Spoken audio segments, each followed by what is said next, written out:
দর্শক, প্রতিযোগিতার সর্বশেষ প্রতিযোগী হিসাবে এবার স্টেজে ইনভাইট করছি ঢাকার তাহফিজুল কোরআন ওয়াস সুন্নাহ মাদ্রাসার ছাত্র হাফেজ আব্দুল্লাহ আল মামুনকে। আসছে কোরআনের আরেক খুদে প্রতিভা আব্দুল্লাহ আল মামুন। সুবহানাল্লাহ। আব্দুল্লাহ, আমি যে আয়াতটি পড়ব এটা যেইখানে আছে সব জায়গা থেকে তুমি তেলাওয়াত করবে। আউযু বিল্লাহি মিনাশ শাইতানির রাজীম। ওয়াল্লাহু যুল ফাদলিল আযীম। আউযু বিল্লাহি মিনাশ শাইতানির রাজীম। বিসমিল্লাহির রহমানির রহিম। ওয়াল্লাহু যুল ফাদলিল আযীম। মা নানসাখ মিন আয়াতিন আও নুনসিহা না'তি বিখায়রিন মিনহা আও মিথলিহা। ألم تعلم أن الله على كل شيء قدير.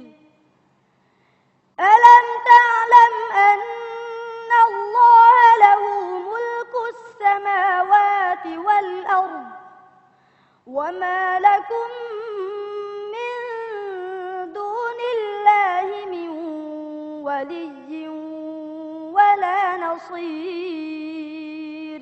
আর কোথায় আছে? والله ذو الفضل العظيم. ومن أهل الكتاب من إن تأمنه بقنطار يؤده إليك ومنهم من إن تأمنه بدينار لا يؤده إليك إلا ما دمت عليه قائما. আর কোথায় আছে? والله ذو الفضل العظيم. وإذ يمكر بك الذين كفروا ليثبتوك أو يقتلوك أو يخرجوك ويمكرون ويمكر الله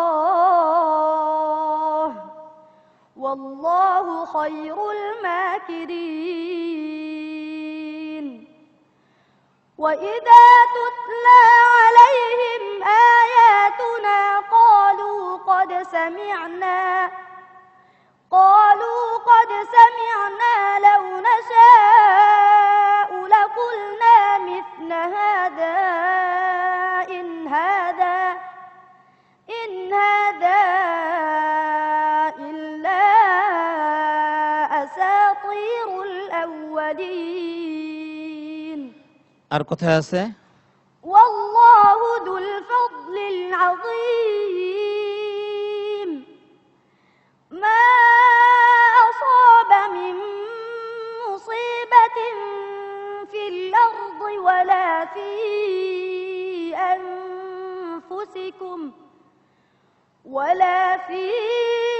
أنفسكم إلا في كتاب من قبل أن نبرأها إن ذلك على الله يسير.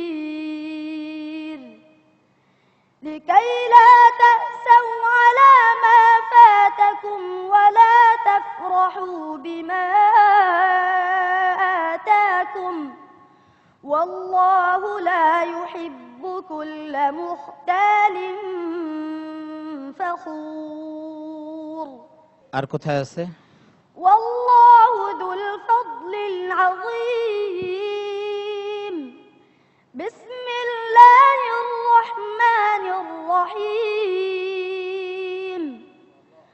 قد سمع الله قول التي تجادلك في زوجها وتشتكي إلى الله والله يسمع تحاوركما إن الله سميع بصير الذين يظاهرون منكم من نسائهم ما هن أمهاتهم إن أمهاتهم إلا اللائي ولدنهم وإنهم ليقولون منكرا من القول وزورا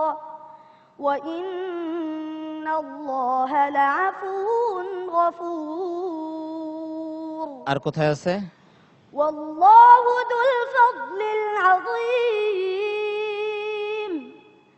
مثل الذين حملوا التوراة ثم لم يحملوها كمثل الحمار يحمل أسفارا بئس مثل القوم الذين كذبوا بآيات الله والله لا يهدي القوم الظالمين আর কোথায় আছে? أنا মাশাআল্লাহ, মারহাবা মারহাবা।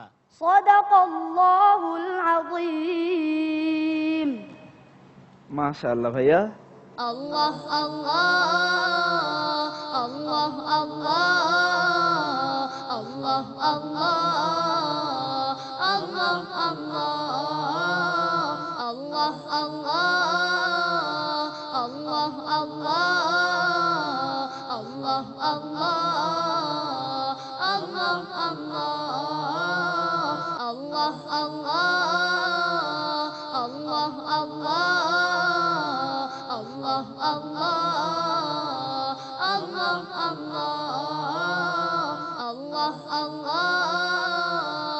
الله الله যা তেলাওয়াত আমি তোমাকে প্রশংসা করে শেষ করতে, তুমি যে একটা টান দাও আমার হৃদয়টাকে তুমি কেড়ে নিচ্ছ।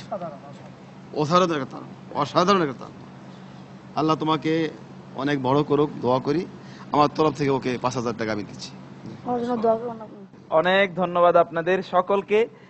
এই শ্রদ্ধা আসলে পবিত্র কোরআনের জন্য, কোরআনের যে প্রতিভা, সেই কোরআনের প্রতিভার জন্য, কোরআনের যে মজা, সেই মজার জন্য সর্বোপরি সে আল্লাহর জন্য যিনি এই কোরআনকে নাজিল করেছেন। আলহামদুলিল্লাহিল্লাযী আনজালা আলা আবদিহিল কিতাবা ওয়া লাম ইয়াজআল লাহু ইওয়াজা। কুল উহিয়া ইলাইয়া আন্নাহু ইসতামা'a নাফারুম মিনাল জিন্নি ফাকালু ইন্না সামি'না কুরআনান আজাবা। অনেক ধন্যবাদ আপনাদেরকে। الله الله الله الله الله الله الله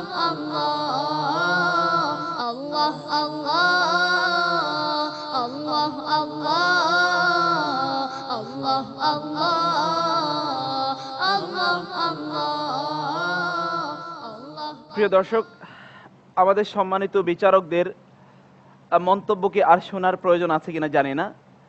তারা যে শ্রদ্ধা প্রদর্শন করেছেন, যে অভিব্যক্তি ব্যক্ত করেছেন, যে আবেগ অনুভূতি তারা এখানে দেখিয়েছেন, আমার মনে হয় তাদের মন্তব্যের চেয়ে এটা অনেক বেশি শক্তিশালী। মোহতারাম কারি হাবিবুল্লাহ বেলালী, এই ছেলেটির প্রতিভার বিকাশ এবং উন্মেষ যেইভাবে ঘটল আজ, আমি হয়তো 1-2 দিন আগে এক আলোচনায় বলেছিলাম যে দুটো জিনিসকে ধোঁকা দেওয়া যায় না। তার মধ্যে একটি হলো টিভির স্ক্রিন, পর্দা, আর একটি হলো মাইক্রোফোন। এর আগের যে তেলাওয়াত করেছে শাহাদাত, সে এক জিনিস, এ আরেক জিনিস। ওইটা কি জিনিস? এটা ছোট বয়সে, ছোট, অল্প দিনে হেফজ কমপ্লিট করেছে এবং মাশাআল্লাহ ইয়াদতার অনেক বেশি। কিন্তু আব্দুল্লাহ আল মামুনের তেলাওয়াতের সুরের যে মূর্ছনাটা, এটা অতুলনীয়, অতুলনীয়। আপনি বলে দিলেন অতুলনীয়। আর আজকে আমাদের বিচারক ত্রয়, এটা কিন্তু সাংঘাতিক জিনিস। অনেকে হয়তো বা ভাববেন বা বলবেন যে বিচারকরা এইভাবে চলে যায়, এটা এই ছেলে নেয়নি, বিচারকদের নিয়েছে কোরআন। ঠিক। ডক্টর সাইফুল্লাহ আল মাদানী, এই ধরনের তেলাওয়াত যাতে এই রমাদান মাসে তারাবিহের সালাতেও আমরা শুনতে পাই। আমরা আসলে এই যে কোরআনের তেলাওয়াতকারী আছে আমাদের সমাজে, এটি আমাদের কাছে পরিলক্ষিত হয় না। যখন আমরা রমাদান মাসের তেলাওয়াত তারাবিহের মধ্যে দেখি, মনে হয় যেন কোরআনের সাথে কি তেলাওয়াত করছে। এই জন্য এটাও আমরা আমাদের যে সমস্ত ভাইরা তেলাওয়াত করছেন তাদেরকে এখান থেকে শিক্ষা নিয়ে যাতে কোরআনকে আল্লাহ রাব্বুল আলামিন যেভাবে তেলাওয়াত করেছেন, ওয়ারাত্তালনাহু তারতিলা, নাম। এটা আল্লাহ রাব্বুল আলামিন নিজের দিকে নিসবত করেছেন। আল্লাহ সুবহানাহু ওয়া তাআলা এটাকে তারতিল সহ তেলাওয়াত করে নাজিল করেছেন। সুতরাং সেভাবে যাতে আমরা তেলাওয়াত করতে পারি।